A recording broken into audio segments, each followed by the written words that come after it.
A China, ela consegue fazer tudo isso com a clareza que faz, muito provavelmente por conta da maneira como funciona o sistema político lá, né? Então, assim, apesar de eles falam que a China é uma democracia, de certa forma, com um partido único que a galera em geral vota nesse partido. E então, assim, tem uma ideia muito clara de onde eles querem estar daqui a muito tempo, porque eles sabem exatamente quem vai estar no poder daqui a muito tempo, né? O que não é real para um sistema como o nosso aqui, né?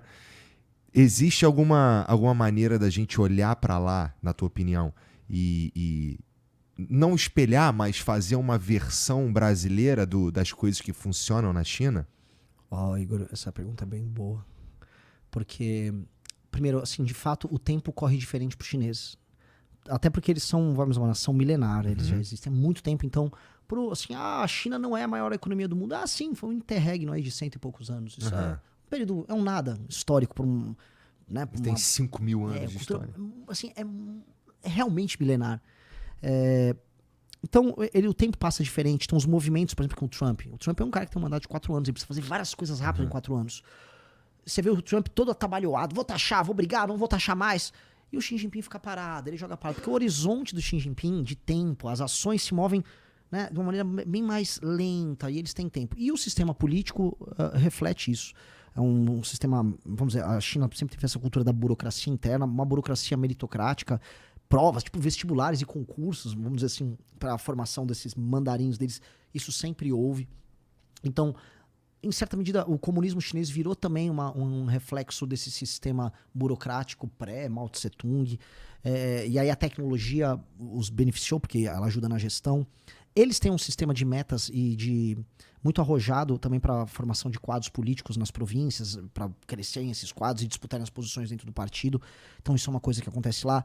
Eles souberam, nesse processo de industrialização que eles tiveram do Deng Xiaoping para cá, eles souberam evitar que as cidades deles fossem destruídas como as nossas foram. Teve um planejamento urbano cruel em grande medida, algumas vezes sim, mas hoje você tem grandes cidades chinesas, vamos dizer, cidades boas, muito populosas, mas boas, urbanizadas, industrializadas, souberam investir em infraestrutura.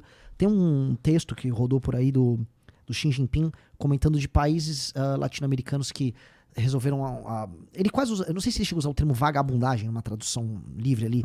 Tipo, países latino-americanos ficaram dando muito auxílio, muito vagabundagem, diminuiu a capacidade de investimento e agora estão lascados. Nós não podemos fazer isso.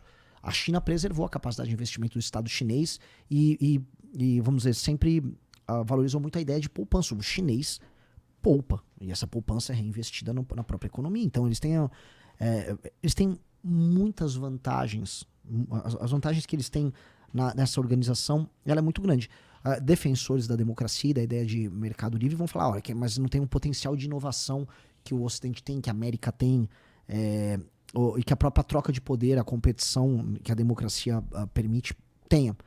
Mas eles podem retrucar, tipo, mas a gente nunca precisou disso, né? Essa ideia de democracia que vocês aí têm no Ocidente é um negócio de vocês, é um regime de vocês aí, tinha aqueles gregos que usaram.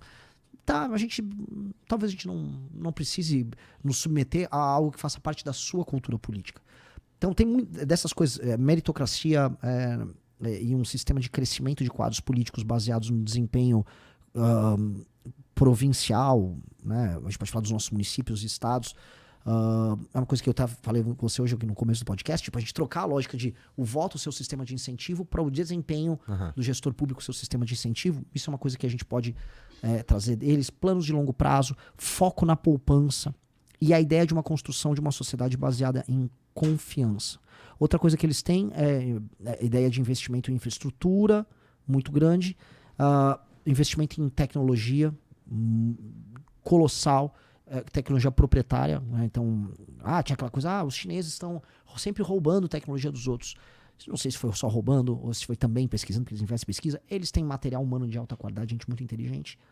Fato é que eles estão produzindo a própria tecnologia. A ideia de comprei uma bugiganga chinesa, hoje é risível falar isso. Você pode falar, comprei uma bugiganga vietnamita, uma bugiganga de Bangladesh, indiana. Agora, a China Você pode até comprar uma bugiganga chinesa, mas isso não quer dizer que eles não tenham coisas lá de Ficam de alta qualidade. Altíssima qualidade. Cara, os carros chineses disputam com o Elon Musk concretamente. Sim. As marcas chinesas de carro vão destruir as marcas tradicionais que a gente conhece. Só talvez em 10 anos a gente nem vai lembrar mais de certas marcas europeias que simplesmente perderam essa corrida. Eles 5G, celulares, eletrônicos, viagem para o espaço, eles estão nesse game, né? E eles têm uma coisa que é uma negação, talvez, dos preceitos da ordem mundial pós-Segunda Guerra Mundial, que é assim, eles vão sair fazendo parceria sem nenhum tipo de critério democrático e respeito dos direitos humanos com qualquer um que tope ser parceiro deles. Sei lá, você está num país africano, você é um ditador, tal, tudo bem. Você vai pagar aí o investimento que eu estou fazendo aqui e tal, eu vou montar uma estrada para você, eu vou montar tal coisa, eu vou escoar essa produção aqui, beleza? Estou trazendo uns chineses para trabalhar junto. É isso, cara, só não quebra aqui o pacto aqui. Beleza. E a China a China é dita como um parceiro mais fácil do que um país ocidental que é tão, como é dizer, voraz, só que é cheio de um papinho bonito. É tipo a França, né? A França tá sempre com um papinho bonito, mas você vai ver a relação da França com os países africanos é voraz, sabe? Então a China é mais, talvez, papo reto, né? E isso facilita a construção. Então ela vai ser parceira da Rússia, ela vai ser parceira da Venezuela, ela vai ser parceira do Irã, ela vai ser parceira de quem quiser ser parceiro dela, e ela vai... Ela imagina, com esse projeto da Rota da Seda, investir nos países e o mundo ser uma espécie de um hub que o eixo é chinês. Né? O eixo produtivo, especialmente desse terceiro mundo, que a boa parte da população do mundo vai estar Ásia, África. Eles comandariam esse novo mundo. Então,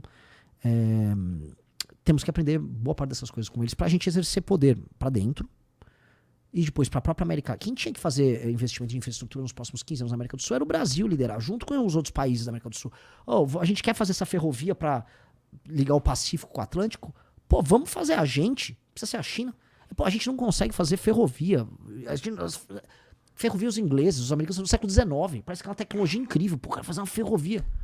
Sério? Porra, uma porra de uma ferrovia, cara. É um troço pra passar um trem, não é um foguete. E a gente, não, acho que a China vai fazer uma ferrovia. Porto. Pô, puta que pariu, sabe? A gente tem que conseguir fazer isso. Então, se a gente ficar forte internamente, a gente projeta poder ao redor. E aí a gente vai ser uma força relativa perante o mundo. Uma força interessante. Talvez de criar marcas. O Brasil é um país muito bem quisto. A imagem do brasileiro na África, na Índia, Oriente Médio, na Ásia. O Brasil, nesse sul global, ele é um país bem... O Brasil é um país...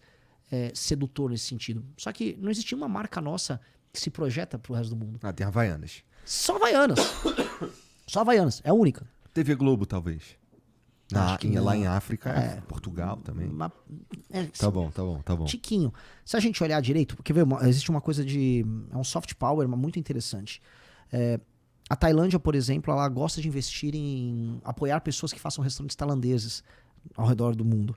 É uma prática tipo de ganhar a simpatia do mundo com o seu país pelo estômago. Então, pô, se tem uma embaixada da Tailândia num país, é bom ela incentivar que pessoas façam restaurantes tailandeses. Não necessariamente tailandeses, mas, sei lá, um americano faça um restaurante tailandês. Você ganha uma simpatia com aquele país, você gosta da comida dele, você vai no restaurante, tem a decoração.